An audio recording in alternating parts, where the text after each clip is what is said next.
Là, on va découvrir une initiative assez intéressante et très novatrice. C'est la location de chambre chez le particulier. Alors, c'est un concept qui est très en vogue et qui est très anglo-saxon en fin de compte et qui débarque lentement mais sûrement en France. Et on voit qu'elle propose de loger des jeunes salariés chez l'habitant, le tout à proximité de l'entreprise. Et vous allez voir que c'est du gagnant-gagnant pour les jeunes, pour les entreprises et aussi pour le propriétaire. C'est ce qu'on va voir du côté de Melun avec ce reportage de Camille Boudin et Mathieu Auville. Un toit pour Céline et un ouf de soulagement. Aujourd'hui, elle signe in extremis un engagement pour vivre 1 mois chez l'habitant. Elle va donc pouvoir effectuer son stage d'apprentissage près de Marne-la-Vallée, très loin de chez ses parents qui vivent dans l'Essonne. Ça me fait un gain de temps, ça me permet d'éviter les 2 heures de trajet matin et 2 heures le soir. Et puis un gain d'essence, gain d'argent. La solution lui est donc venue de la famille Parnois. Voilà notre maison. Pour 150 € par semaine, Céline sera hébergée, nourrie et blanchie à 5 minutes à pied de son futur lieu de stage.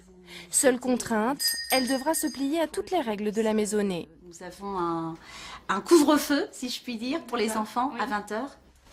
Face à la pénurie de logements, la demande explose.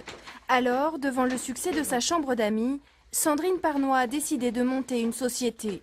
Aujourd'hui, elle met en relation les stagiaires, apprentis ou salariés, les patrons à la recherche de main-d'œuvre et les riverains d'entreprises qui souhaitent arrondir leur fin de mois. Il faut savoir qu'aujourd'hui, il y a beaucoup de retraités qui mettent à disposition des chambres parce que malheureusement, les retraites sont bien maigres pour certains d'entre eux. Donc, ce n'est pas négligeable. C'est une petite solution comme une autre pour avoir un revenu complémentaire.